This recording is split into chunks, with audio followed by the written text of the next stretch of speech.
Ito. Ayun oh. So pabaliktad pala ang bukas niya mga boss.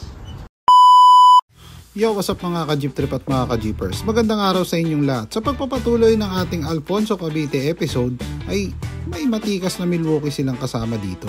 Pero bago tayo magsimula, siguraduhin nakasubscribe ka muna sa ating YouTube channel at syempre pakipindot na rin ang notification bell para updated kayong lahat sa latest jeepney videos natin.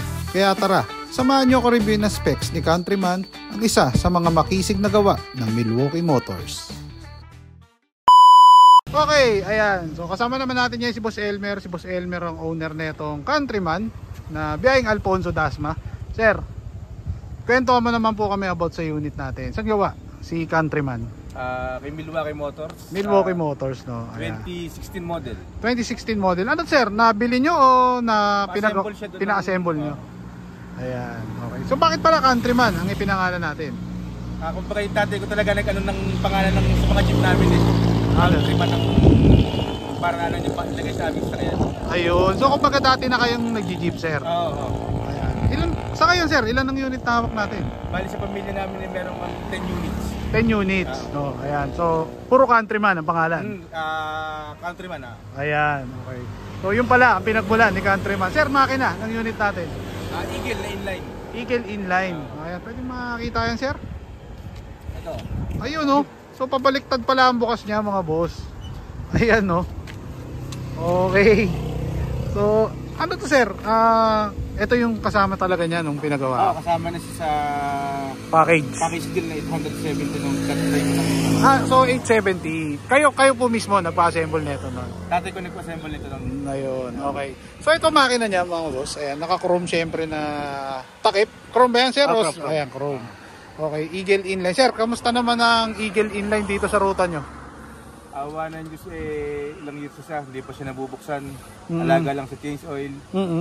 Tsaka yung so from 2016 hanggang ngayon, hindi pa na overhaul? Wala pa siya nagagalaw sa loob ng makina niyan. Alaga lang talaga sa change oil. So all stock pa? Sarap!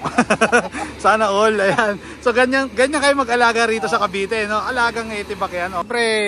Preno na gamit natin dito sir? B7, no? Ayan. So sir, ito dito sa ruta nating Alfonso Dasma, magkano ang diretsong pamasahe natin dyan? Pag sa magaling Alfonso, parang 60 pesos na. 60? Oo. Taas na, no? Ayan. Hindi ako nakakabiyahe. Sa ngayon sir, hindi pa kayo, buti, hindi kayo pinapasok ng modernization dito. Meron na rin naman napasok, pero sana naman magtuloy pa rin yung jeep na, natin, traditional jeep. Totoo. Na yung pa rin ang ating maging kagagapay sa pahanap buhay. Ayan. Kumbaga nananahimik kasi kayo na walang utang di ba? Ito naman natin na unit natin, hindi naman napapabayaan di ba? So, ayan, ito lang is yung example 2016 model mga boss, ayan. Napakakisig pa rin Sir, gulong na gamit natin. Gadget Tunggal, ayan. And then ang gamit na hubcap is Plymouth, tama ba? Plymouth, ayan, okay. So, sir, nag-try ka rin bang magkabit ng limbus? Hindi ko pa nasubukan kasi medyo mahaba jeep baka hindi kayanin. Ayan, okay. So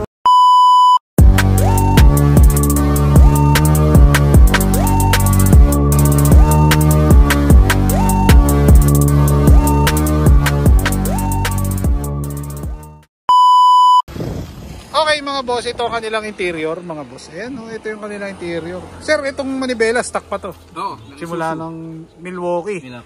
Ayan, ito yung... Tapos shifter cable din siya. Cable, shifter, ayan, okay. So, sir, dito hindi na tayo nagpalagay. Kumbaga sinimplihan na lang ang gayak sa loob, no? Itong jeep natin sir, ilang seater pala to? Bali, 11.5. Kung siluwag, kung tawagin, no? Ayan. So, ayun, 11.5 mga boss. Napakalinis ang loob. Checkered flooring syempre, and then yung kisame. Ayan. O pagka puro payat sir, kaya 12. Kaya 12 no, ayan. Okay.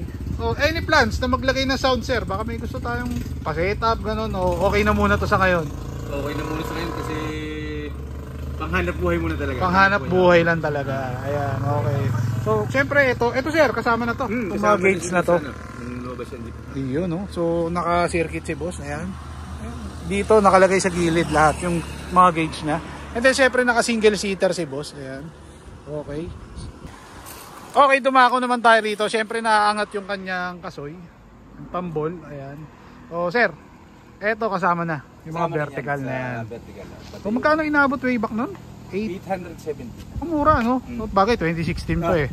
Matagal na. Kumbaga 9 years na.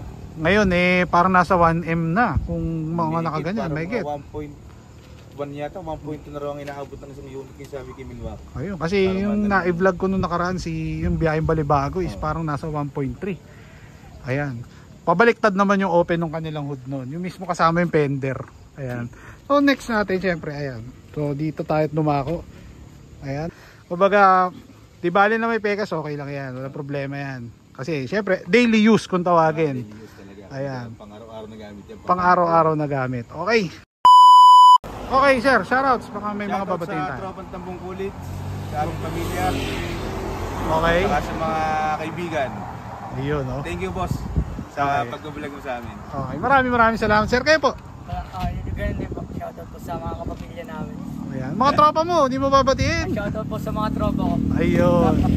Maraming salamat sir at naway alagaan yung maigi to si Countryman hanggang tumagal ng tumagal, no? Ayan. So ito yung mga jeep na hindi na face out no? Ayan. So, maraming salamat.